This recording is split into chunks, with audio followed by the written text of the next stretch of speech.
নমস্কার, ভারত এক্সক্লুসিভে আপনাদের স্বাগত। পশ্চিমবঙ্গের রাজ্য সরকারি কর্মীরা দীর্ঘদিন ধরেই বকেয়া মহার্ঘ ভাতা ডিএনএস অ্যালাউন্স বা ডিএ নিয়ে ক্ষোভ প্রকাশ করছেন। কেন্দ্র এবং রাজ্যের ডিএর হারের মধ্যে প্রায় 39% ফারাক তৈরি হয়েছে। যদিও সরকারি কর্মীরা বারবার বকেয়া মেটানোর দাবি জানিয়ে আসছেন, এখনো পর্যন্ত রাজ্য সরকারের তরফে সম্পূর্ণ বকেয়া পরিশোধ করা হয়নি। এই পরিস্থিতিতে কি মুখ্যমন্ত্রী মমতা ব্যানার্জি বড় কোনো ঘোষণা করতে চলেছেন? সরকারি কর্মীদের দাবি মেটাতে নতুন কোনো পদক্ষেপ নিতে পারে রাজ্য সরকার? এবং সরকারি কর্মচারীদের সুবিধার্থে মহার্ঘ ভাতা দেওয়া হলেও এই ফারাক কিভাবে পূরণ হবে তা নিয়েই চলছে আলোচনা এবং বিতর্ক। কেন্দ্র সরকারের তুলনায় পশ্চিমবঙ্গে ডিএ প্রদানের হার কম হওয়ার ক্ষোভ বাড়ছে সরকারি কর্মচারীদের মধ্যে। এখন দেখার বিষয় রাজ্য সরকার কিভাবে এই সমস্যার সমাধান করে। পশ্চিমবঙ্গের সরকারি কর্মচারীরা আপনারা জানেন যে বহুদিন ধরেই তাদের বকেয়া মহার্ঘ ভাতা বা বকেয়া মহার্ঘ ভাতা ডিএর দাবিতে সরব হয়েছেন এবং কেন্দ্র হারে ডিএর দাবিতে কিন্তু তারা অনড় এবং অবস্থান আন্দোলন করেছেন এবং রাস্তায় ধর্মঘটও করেছেন। কেন্দ্র সরকারের কর্মীদের তুলনায় রাজ্য সরকারি কর্মচারীদের ডিএ প্রদানের হার অনেকটাই পিছিয়ে রয়েছে এবং বর্তমানে এই ফারাক দাঁড়িয়েছে সেই পার্থক্যটা 39%। তবে কি এবার বকেয়া এবং ডিএর দাবিতে নতুন সিদ্ধান্ত নিতে চলেছে রাজ্য সরকার? মুখ্যমন্ত্রী মমতা ব্যানার্জি কি বড় ঘোষণা করতে চলেছেন?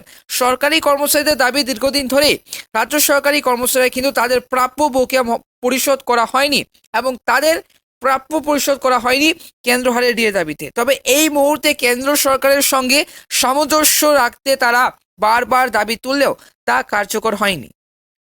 এরই মাঝে মুখ্যমন্ত্রীর সম্ভাব্য সিদ্ধান্ত নিয়ে এবং জল্পনা তুঙ্গে রাজ্য সরকারের বক্তব্য, রাজ্যের যে আর্থিক সংকটের কারণে ডিএর হার বাড়ানো সম্ভব হচ্ছে না বলে খোদ মুখ্যমন্ত্রী মমতা বন্দ্যোপাধ্যায় জানিয়েছেন।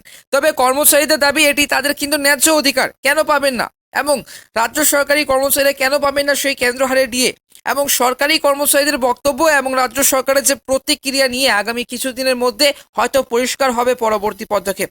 তবে এই মুহূর্তে পশ্চিমবঙ্গের রাজ্য সরকারি কর্মচারীরা এবং বকেয়া ডিএ নিয়ে গতকাল বৃহস্পতিবার একটি জরুরি মিটিং অনুষ্ঠিত হতে চলেছে সেই সরকারি কর্মীদের এবং দীর্ঘদিনের দাবি পরিপ্রেক্ষিতে মুখ্যমন্ত্রী মমতা ব্যানার্জি এবং গতকাল একটি গুরুত্বপূর্ণ সিদ্ধান্ত নিতে এবং নিয়েছেন বলে জানানো হয়েছে এবং খবর পাওয়া যাচ্ছে। তবে এই মুহূর্তে পশ্চিমবঙ্গ রাজ্য সরকারি কর্মচারীদের বকেয়া ডিএ নিয়ে আগামী জরুরি মিটিং অনুষ্ঠিত হতে চলেছে বলে জানানো হয়েছে। একটি গুরুত্বপূর্ণ সিদ্ধান্ত নিতে পারেন বলে খবর পাওয়া যাচ্ছে এই মুহূর্তে। রাজ্যের সরকারি কর্মচারীরা কেন্দ্র কর্মীদের যে সঙ্গে সমান হারে ডিএ পেতে চান, কিন্তু বর্তমানে রাজ্যের ডিএ কেন্দ্রের তুলনায় প্রায় 39% কম। সেই কারণেই কর্মচারীদের মধ্যে অসন্তোষ বেড়েছে এবং তারা বকেয়া ডিএ পরিশোধের দাবিতে বারবার আন্দোলন করছেন।